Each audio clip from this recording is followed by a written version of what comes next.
하나님, 주님께서 주시는 새날, 새 시간을 받습니다. 무한한 가능성이 있고 얼마든지 바뀔 수 있는 변화의 기회가 있기에 새로 받는 이 시간이 참 감사합니다. 하나님, 이 귀한 오늘을 기쁨으로 맞이합니다. 또한 기대하며 맞이합니다. 우리로 오늘을 열린 마음과 생각으로 맞이하게 하시고 긍정과 감사로 받게 하여 주시옵소서. 아직도 목숨이 남아있고 아직도 숨결이 살아있기에, 시간이 있기에 하나님 안에서 어떤 일이든지 일어날 수 있음을 믿으며 기대함으로 하루를 시작하게 하여 주시옵소서. 하나님, 무엇보다 우리에게 기도를 선물로 주신 것 감사합니다.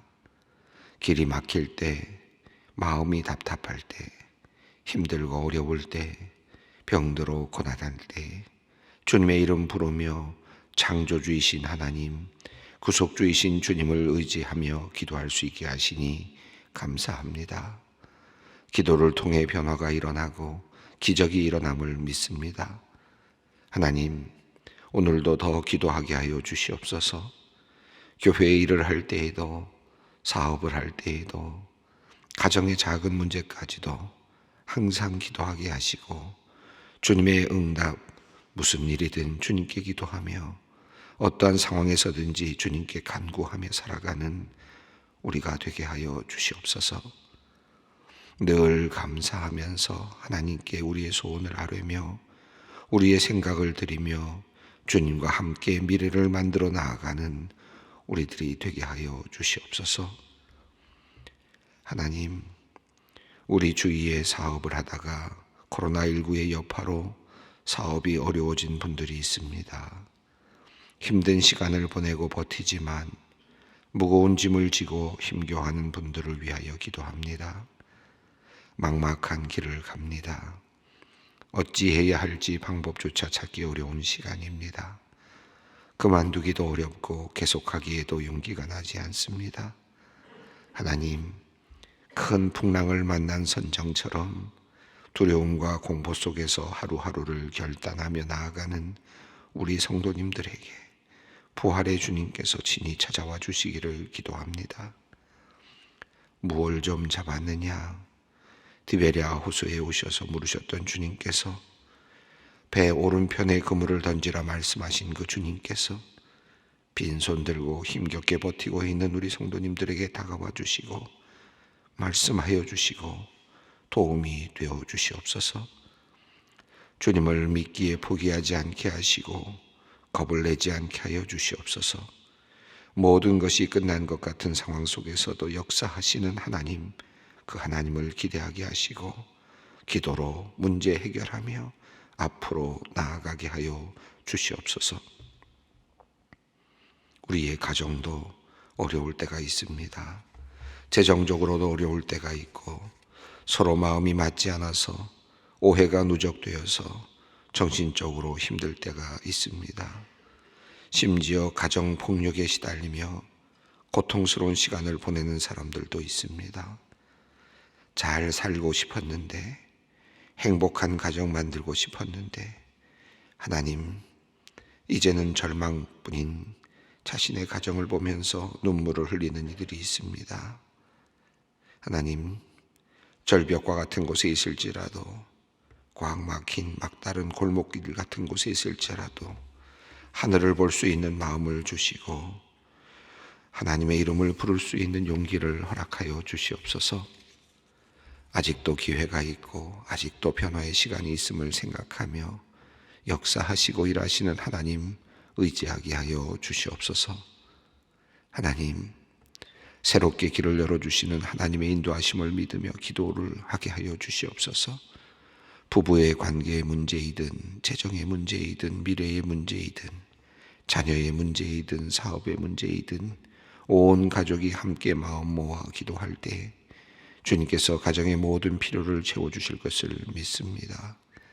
하나님, 우리 가정을 복된 가정으로, 건강한 가정으로, 따뜻한 가정으로, 하나님을 섬기는 가정으로 아름답게 빚어 주시옵소서. 하나님, 자기 자신을 받아들이지 못하여 마음이 아픈 사람들이 있습니다. 과거를 돌아보면서 후회하지만 스스로 자신을 용서할 수 없어서 괴로운 이들이 있습니다. 아픈 상처가 덧나지 않았으면 좋겠습니다. 너무 과거에 매여서 현재의 귀중한 시간을 헛되이 소비하지 않았으면 좋겠습니다. 하나님, 과거에 잘했던 것, 좋았던 것 보게 하시고 우리의 죄 때문에 십자가에 달리신 예수님의 사랑도 깨닫게 하여 주시옵소서. 용서의 십자가를 붙들고 다시 일어서는 기적이 있게 하여 주시옵소서. 과거의 잘못을 깨끗이 회개하게 하시되 더 이상 그 죄에 얽매여 포로로 살지는 않게 하여 주시옵소서.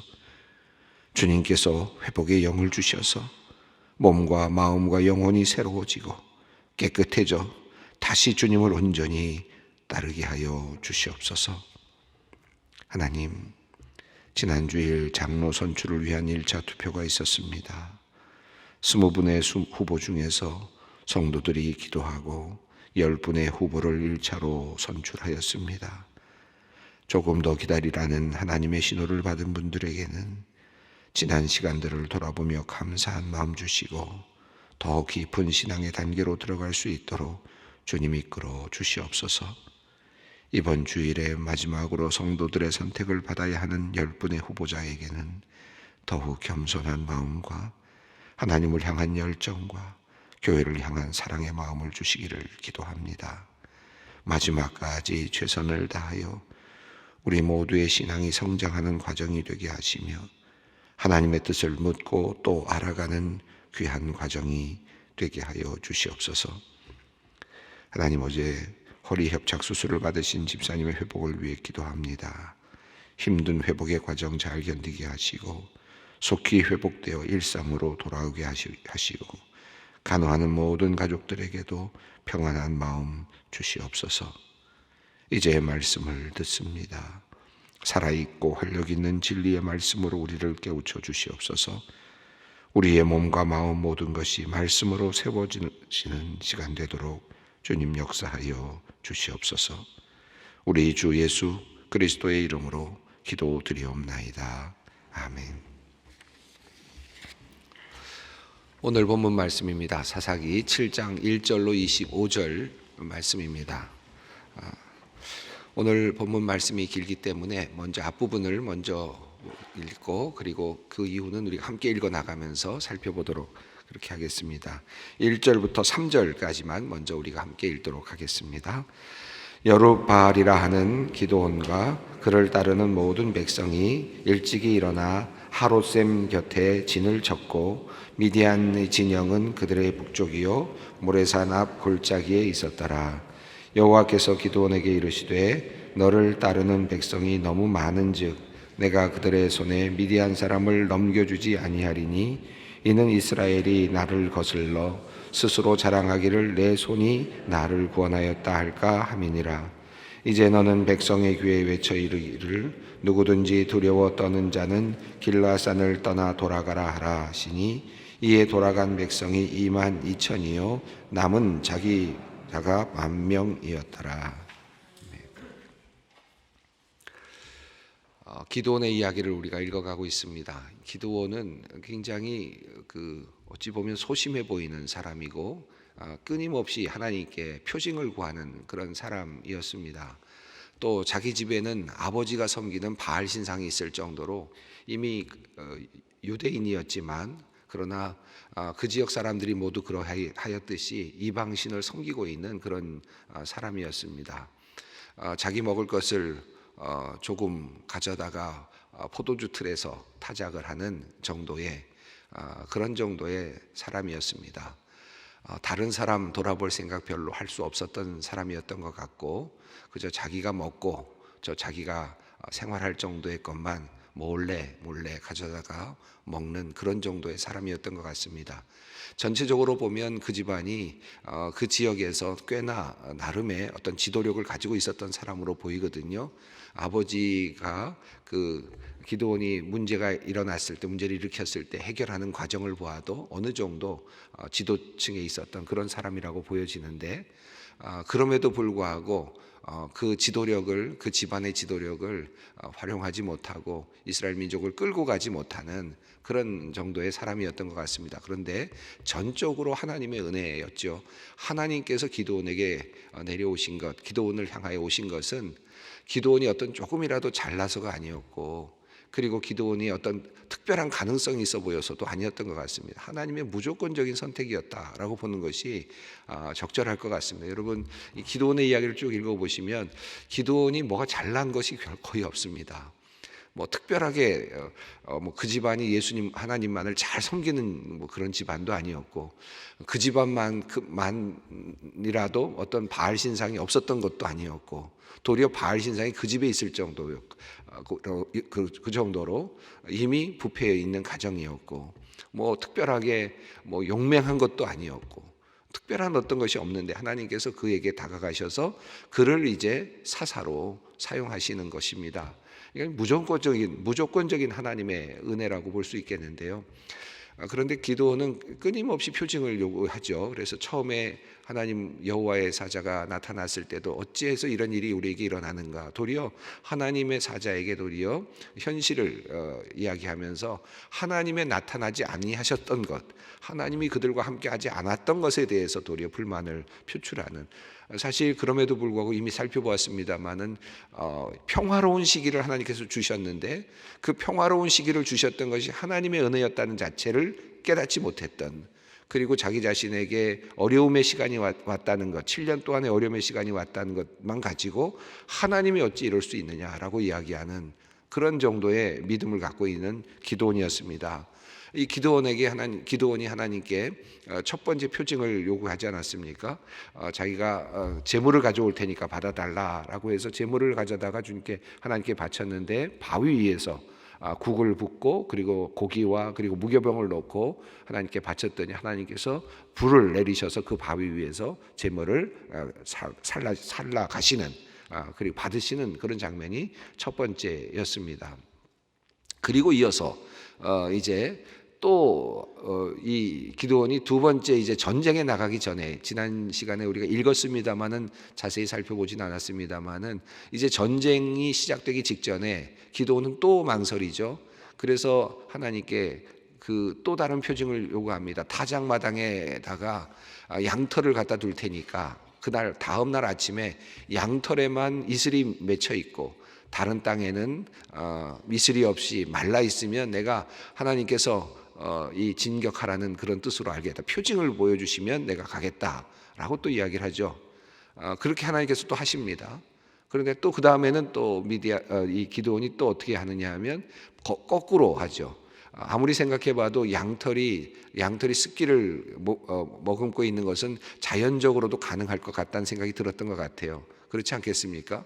그러니까 거꾸로 해달라고 합니다. 양털에는 습기가 이슬이 맺히지 않고 다른 땅에만 이슬이 맺히게 해달라. 네, 특별히 어려운 주문을 합니다. 그럼에도 불구하고 하나님께서는 또 아무런 말씀하지 아니하시고 그것을 그대로 들어주시면서 그를 이제 그에게 힘을 실어 주시죠. 이러한 그 상황 속에서 그는 우리가 살펴본 대로 기드온은 하나님께서 무조건적으로 다가오시고 하나님께서 무조건적으로 그에게 표징을 주시고 그를 사용하십니다. 그가 나가지 않을 것 같은 상황에서도 그를 끊임없이 독려해 나가시면서 그와 평화를 이루십니다. 그래서 여호와 샬롬이라는 제사를 드린 다음에 그가 여호와 샬롬이라고 하는 표현을 쓰지 않습니까? 기드온과 하나님께서 다가오셔서 하나님이 주도적으로, 이 기드온이 뭘 잘해서가 아니고요. 기드온은 계속해서 버팅깁니다, 사실은. 그렇죠? 또 달라 그러고 또 뭐 보여달라 그러고 끊임없이 그러는데 하나님 편에서 오셔서 끊임없이 샬롬을 이루시고, 그리고는 그에게 이제 바알과 아세라를 없애고 제단을 없애고 하나님께 제단을 쌓으라고 했는데 이 기드온이 그것을 소심하지만 밤에 가서 이제 그것을 다 회파하고 바알 제단을 불태우지 않습니까? 그것이 물론 하나님의 마음에 들었을 것입니다. 그러면서 그가 받았던 이름은 여룻바알입니다. 바알과 다투는 자라는 이름이 주어졌습니다. 이제 하나님과의 관계는 샬롬이 됐고, 그리고 바알과의 관계는 다투는 상태가 됐습니다. 전쟁 상태가 됐죠. 자, 이것이 본질이다는 것입니다. 기드온의 그 주위에 있는 사람들, 그리고 그 미디안 사람들이 중심이 된 것이 아니에요. 미디안과 싸우는 것이 아니라 사실은 바알과 싸우는 것이고, 바알을 섬기던 이스라엘이 그 바알을 떠나는 것이다. 이게 본질이라는 것이죠. 그래서 하나님께서 지금 기드온의 이야기를 통해서 하나님과 샬롬을 이루고 바알과 다툼을 하는 본질로 돌아가게 먼저 만드신 다음에 이제 기드온을 사용하시면서 이스라엘을 구원해 나가시는 과정이죠. 이제 전쟁할 그런 상황이 되었습니다. 여룻바알, 기드온입니다. 이제 바알과 다투는 자, 이제 바알과 다투는 자는 이제 미디안과 싸울 수 있는 상황이 되었습니다. 문제를 해결할 수 있는 그런 단계에 들어선 것입니다. 자, 기드온과 따르는 백성들이 함께 모였습니다. 하롯셈 곁에 진을 쳤다고 되어 있고, 그리고 또 모레산 앞에 골짜기에 미디안이 있었다라고 하는데 정확한 위치를 알기는 어렵습니다만은 밑에 3절에 나오는 길르앗산이라는 표현이 나오는 것으로 보아서 아마도 그 길르앗산은 그 지난번에 우리가 보았던 기손강이 있었지 않습니까? 기손강이 있었고 다볼산이 있었죠. 이 다볼산에서 조금 내려와서 조금 오른쪽으로 내려오면서 아마도 그 요단강 근처에 있는 산으로 보여집니다. 그러니까 다볼산에서 그렇게 멀지 않은 그런 산지에 있는 산이라고 보여지는데 길르앗산 그 지역입니다. 그 지역에서 이제 일이 일어났습니다. 여호와께서 지금 표징을 몇 개를 보여달라고 했는데 하나님께서는 이제 어떻게 하시냐면 또 전쟁 자체를 표징으로 만들어 주십니다. 표징을 보여주시고 전쟁을 승리하게 하실 뿐만 아니라 전쟁 자체를 하나의 또 다른 표징으로, 또 다른 교육의 과정으로 그렇게 만들어주고 계십니다. 그래서 2절을 한번 읽습니다. 여호와께서 기드온에게 이르시되 너를 따르는 백성이 너무 많은즉 내가 그들의 손에 미디안 사람을 넘겨주지 아니하리니 이는 이스라엘이 나를 거슬러 스스로 자랑하기를 내 손이 나를 구원하였다 할까 함이니라. 이스라엘이, 여기서는 더 중요한 것은 기드온입니다. 이스라엘 기드온이 내가 했다라고 생각할까 봐 하나님께서는 아예 너무 많다, 인원을 줄여야 되겠다라고 하나님께서 의도적으로 지금 작전을 짜십니다. 3절을 보시면은 길라산을 떠나서 가라고 돌아갈 사람들을 돌아가게 하는데 두려워 떠는 사람들을 돌아가게 했는데 돌아간 사람이 22,000, 남은 자가 1만 명입니다. 그러니까 모였던 사람이 32,000이었다는 뜻이죠. 32,000이 모였는데 22,000을 돌려보내고 그리고 남은 자가 10,000명이었습니다. 자, 이제 그들을 어떻게 이 10,000명 중에서 하나님께서는 또 많다고 보셨어요. 그래서 4절부터 읽어 내려갈 텐데 7절까지를 읽겠습니다. 여호와께서 또 기드온에게 이르시되 백성이 아직도 많으니 그들을 인도하여 물가로 내려가라. 거기서 내가 너를 위하여 그들을 시험하리라. 내가 누구를 가리켜 내게 이르기를 이 사람이 너와 함께 가리라 하면 그는 너와 함께 갈 것이요 내가 누구를 가리켜 내게 이르기를 이 사람은 너와 함께 가지 말 것이니라 하면 그는 가지 말 것이니라 하신지라. 이에 백성을 인도하여 물가에 내려가매 여호와께서 기드온에게 이르시되 누구든지 개가 핥는 것 같이 혀로 물을 핥는 자들을 너는 따로 세우고 또 누구든지 무릎을 꿇고 마시는 자들도 그와 같이 하라 하시더니 손으로 움켜 입에 대고 핥는 자의 수는 300명이요 그 외의 백성은 다 무릎을 꿇고 물을 마신지라. 여호와께서 기드온에게 이르시되 내가 이 물을 핥아먹는 300명으로 너희를 구원하며 미디안을 내 손에 넘겨주리니 남은 백성은 각각 자기 처소로 돌아갈 것이니라 하시니.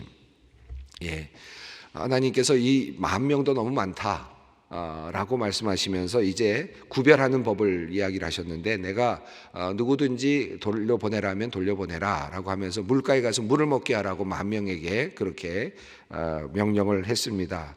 두 가지 부위로 나타나는데 사람들이 물가에 가서 무릎을 꿇고 입을 물에 이제 댄 거죠. 입을 물에 대고 물을 마시는 사람. 또 다른 사람은 손으로 떠서 그 손에 있는 물을 이렇게 핥아서 마시듯이 이렇게 마시는 사람, 두 종류의 사람을 찾아내도록 했습니다.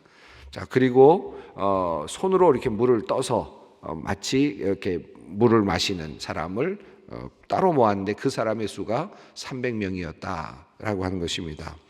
왜 그랬을까? 여기에 대해서 많이 고민하시는 분들이 참 많이 있어요. 왜 이 물을 떠서 이렇게 해서 개가 핥는 것 같이 먹는, 근데 표현이 참 이상하지 않습니까?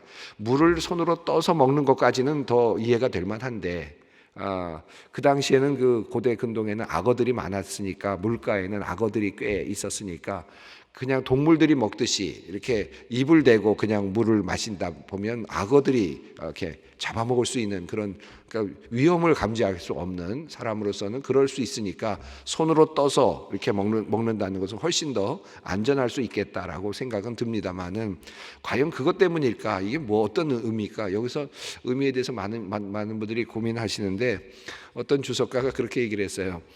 여기서 개가 핥듯이 먹는다는 말, 이 말 자체가 굉장히 비하적인 표현 아닙니까? 그렇죠? 선택된 사람들이 개가 핥듯이 먹는다. 사실은 이렇게 손으로 떠서 먹는 것 자체로 보면 손으로 정중히 떠서 먹는 사람을 찾고, 그리고 어떤 사람은 물가에다 입을 대고 먹는 사람, 개가 핥듯이 먹는 사람을 찾고, 이렇게 하면은 도리어 개가 핥듯이라는 말이 무릎을 꿇고 입을 물 자체에다 대고 개가 핥듯이 이렇게 표현하는 것이 더 맞을 것 같지 않습니까? 그렇죠? 손으로 퍼서 개가 핥듯이 먹는다, 이 말 자체가 잘 안 되는 말이거든요. 그럼에도 불구하고 손으로 떠서 개가 핥듯이 먹는 사람을 찾으라, 이 말의 뜻이 뭐겠습니까? 우스꽝스럽잖아요. 그렇죠? 그런데 그런 사람이 300명이었다. 그래서 주석가들이 말하는 게, 아마 하나님께서 그 숫자가 반대로 있었으면 반대 사람들을 뽑았을 거다. 결국은 적은 사람을 찾았다라는 뜻이고, 두 번째는 여기서 그 표현이 여기에 써도 개가 핥듯이라는 말이 가능하고 이쪽에 써도 개가 핥듯이라는 말이 가능합니다. 그럼에도 불구하고 하나님께서 선택된 사람들에게 개가 핥듯이라는 말을 쓰는 이유가 뭐냐? 아무것도 아니다 라는 뜻이죠. 뭐 정예 군사가 아니란 뜻입니다. 그냥 사람들이란 뜻이죠. 보잘것없는 사람들이라는 의미를 그 안에 담는 것이죠. 그래서 하나님께서 그냥 보잘것없는 사람 300명 뽑은 것입니다. 그러니까 아무나 300명 뽑았다 이렇게 보셔도 좋을 것 같아요. 어찌 보면 그런 의미에서 하나님께서 300명만을 이제 정하시는 거죠. 자, 이 정예군, 그래서 기드온의 300군사, 우리가 종종 우리가 설교할 때나 우리가 성경 읽을 때나 나도 기드온의 300군사가 되겠다, 300명 안에 들어가겠다, 내가 정예군이 되겠다 이렇게 얘기를 하시는데, 이 내용을 자세히 살펴보시면 그저 하나님께서 사용하신 사람일 뿐이지 정예군사가 아닙니다. 아무것도 아닙니다. 그냥 물 한번 잘못 떠먹다가 차출돼서 나갔다가 항아리 하나 들고 그 다음에 등불 하나 들고 있다가 항아리 한번 깨본 것밖에 없는 사람입니다. 그리고 소리 한번 지른 것밖에 없는 사람이 이제 그 얘기가 이제 나오죠. 자, 8절부터 11절까지 읽어보겠습니다. 이에 백성이 양식과 나팔을 손에 든지라. 기드온이 이스라엘 모든 백성을 각각 그 장막으로 돌려보내고 그 300명은 머물게 아니라 미디안 진영은 그 아래 골짜기 가운데 있었더라. 그 밤에 여호와께서 기드온에게 이르시되 일어나 진영으로 내려가라. 내가 그것을 네 손에 넘겨주었느니라. 만일 내가 내려가기를 두려워하거든 내 부하 브라와 함께 그 진영으로 내려가서 그들이 하는 말을 들으라. 그 후에 내 손이 강하여져서 그 진영으로 내려가리라 하시니 기드온이 이에 그의 부하 브라와 함께 군대가 있는 진영 근처로 내려간즉. 하나님께서 또다시 기드온에게 또 다른 징표를 주세요. 그냥 가라고도 안 하시고 이제는 다시 내려가서 적진 가까이 가서 그 적진에 가서 정탐을 하도록 합니다. 혼자 가기가 무서우면 브라와 함께 가라 라고 하나님께서 그렇게 가르쳐 주시죠. 결국 기드온은 몰래 브라와 함께 적진에 가까이 가서 그들의 상황을 동향을 살펴보게 됩니다. 자, 12절부터 14절까지 읽어보겠습니다. 미디안과 아말렉과 동방의 사람들이 골짜기에 누웠는데 메뚜기의 많은 수와 같고 그들의 낙타의 수가 많아 해변에 모래가 많은 같은지라. 기드온이 그곳에 이른즉 어떤 사람이 그의 친구에게 꿈을 말하여 이르기를 보라 내가 한 꿈을 꾸었는데 꿈에 보리떡 한 덩어리가 미디안 진영으로 굴러 들어와 한 장막에 이르러 그것을 쳐서 무너뜨려 위쪽으로 엎으니 그 장막이 쓰러지더라. 그의 친구가 대답하여 이르되 이는 다른 것이 아니라 이스라엘 사람 요아스의 아들 기드온의 칼이라. 하나님이 미디안과 그 모든 진영을 그의 손에 넘겨주셨느니라 하더라. 자, 여러분 들어가서 기드온이 들은 것은 서로들 그 꿈을 꾸고 서로 이야기하는 것이고 이제 기드온의 칼을 무서워하고 있는 것을 기드온이 알게 되죠. 그래서 15절 읽습니다. 기드온이 그 꿈과 해몽하는 말을 듣고 경배하며 이스라엘 진영으로 돌아와 이르되 일어나라 여호와께서 미디안과 그 모든 진영을 너희 손에 넘겨주셨느니라 하고, 하나님께서 가라 하시면 그냥 가도 될 사람인데 기드온은 여전히 주저하고 있었던 것이죠. 하나님께서 그래서 또 그를 끌고 가서 내가 어떤 작전을 폈는지까지 알게 해주시는, 아주 자상하게 기드온에게 지금 정말 이 정도로 하나님께서 하신 격이 거의 없다고 보여질 정도로 아주 자상하게 기드온을 이끌고 계십니다. 자, 이제 작전이 시작됩니다. 16절부터 18절 읽습니다. 300명을 세대로 나누어 각 손에 나팔과 빈 항아리를 들리고 항아리 안에는 횃불을 감추게 하고 그들에게 이르되 너희는 나만 보고 내가 하는 대로 하되 내가 그 진영 근처에 이르러서 내가 하는 대로 너희도 그리하여 나와 나를 따르는 자가 다 나팔을 불거든 너희도 모든 진영 주위에서 나팔을 불며 이르기를 여호와를 위하라 기드온을 위하라 하라 하니라. 여기 보면 빈 항아리, 나팔, 항아리 속에는 횃불을 감추고, 여러분 잘 알고 계시는 내용입니다. 자, 그리고 나서 이제 어느 순간이 되면 항아리를 깨면서, 그러면 항아리 속에 있었던 불이 갑자기 드러날 것이고 횃불이, 그러면서 나팔 소리가 들릴 텐데, 그러면 굉장히 큰 소리가 여러 곳에서 나겠죠. 그때 여호와를 위하라 기드온을 위하라라는 말을 쓰라 하는 것입니다. 여기 한 가지 좀 불길한 표현이 나오는데, 여호와를 위하라라는 말로만 끝났어도 되는데 여기 기드온을 위하라라는 말이 왜 들어갔을까? 이게 이제 우리 뒤에 한번 더 사실 살펴보겠습니다만은 좀 불길합니다. 기드온이 왜 자기를 여기다 넣었는지 이게 불길하죠. 자, 19절입니다. 읽습니다. 기드온과 그와 함께한 100명이 이경초의 진영 근처에 이른즉 바로 파수꾼들을 교대할 때라. 그들이 나팔을 불며 손에 가졌던 항아리를 부수니라. 이 이경은 밤 10시부터 새벽 2시 사이를 말한답니다. 그러니까 한 밤 10시쯤 됐다고 보여지는데, 파수꾼들이 교대할 때 100명이란 말은 세 그룹으로 나눴으니까 100명씩 나눠졌겠죠. 지금 100명, 기드온이 함께하고 있는 100명이 그곳에서 이제 나팔을 불고 항아리를 부쉈습니다. 자, 20절부터 22절을 읽겠습니다. 세대가 나팔을 불며 항아리를 부수고 왼손에 횃불을 들고 오른손에 나팔을 들어 불며 외쳐 이르되 여호와와 기드온의 칼이다 하고 각기 제자리에 서서 그 진영에 에워싸매 그 온 진영의 군사들이 뛰고 부르짖으며 도망하였는데 300명이 나팔을 불 때에 여호와께서 그 온 진영에서 친구끼리 칼로 치게 하심으로 적군이 도망하여 스레라의 벳시다에 이르고 또 답밭에 가까운 아벨무홀라의 경계에 이르렀으며 이스라엘 사람들은 납달리와 아셀과 므낫세에서부터 부름을 받고 미디안을 추격하였더라. 예, 여기 보면 횃불을 들고 나팔을 들고 외쳤습니다. 여호와와 기드온의 칼이라. 여기도 기드온이란 말이 들어간 것이 좀 불길합니다. 여호와의 칼이다 라고 했어도 됐는데요. 자, 그런데 칼입니다. 근데 실제로 칼입니까? 칼이 아닙니다. 횃불이고 나팔입니다. 횃불과 나팔밖에 없습니다. 그들에게는 공격 무기가 없습니다. 만약에 그들이 돌이켜서 그들에게 다가왔으면 그들은 죽는 겁니다. 그들은 칼이 없었어요. 그렇지 않습니까? 그런데 그들은 지금 칼을 갖고 있다고 이야기하면 여호와의 칼이다, 기드온의 칼이다 라고 말합니다. 그 칼은 누가 사용합니까? 스스로 사용합니다. 스스로 죽이는 겁니다. 서로가 서로 혼잡 속에서 서로 죽이게 하시죠. 하나님의 전략이었습니다. 그리고 이제 납달리와 아셀과 므낫세가 이제 미디안을 추격하는 장면이 나옵니다. 24절과 25절 읽습니다.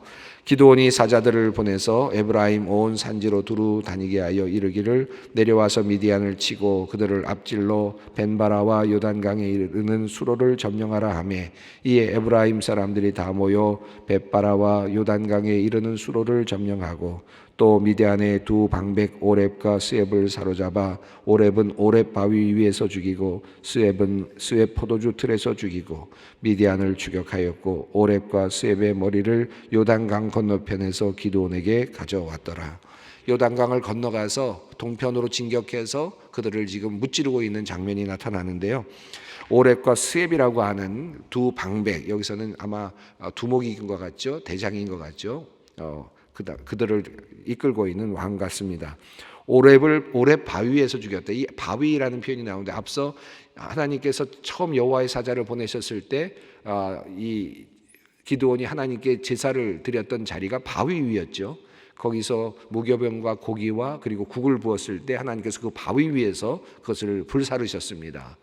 첫 번째 바위라는 표현이 나오고 두 번째는 스웹은 포도주 틀에서 죽였다 그랬는데 이 포도주 틀은 어떤 것입니까? 여호와의 사자가 기드온에게 처음 나타났던 그 자리입니다. 이미 하나님께서는 이제 여호와께서는 모든 계획을 이미 처음부터 계획하고 계시는 그리고 그 자리에 이미 사인을 주셨고 그 사인이 또 나타나는 하나님의 오묘하신 계획 가운데서 지금 기드온이 사용되고 있는 모습을 보게 됩니다.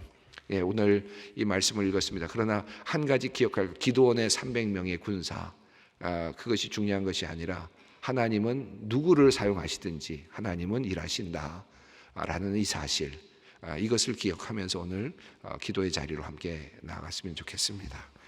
하늘에 계신 우리 아버지의 이름을 거룩하게 하시며 아버지의 나라가 오게 하시며 아버지의 뜻이 하늘에서와 같이 땅에서도 이루어지게 하소서. 오늘 우리에게 일용할 양식을 주시고 우리가 우리에게 잘못한 사람을 용서하여 준 것 같이 우리 죄를 용서하여 주시고 우리를 시험에 빠지지 않게 하시고 악에서 구하소서. 나라와 권능과 영광이 영원히 아버지의 것입니다. 아멘.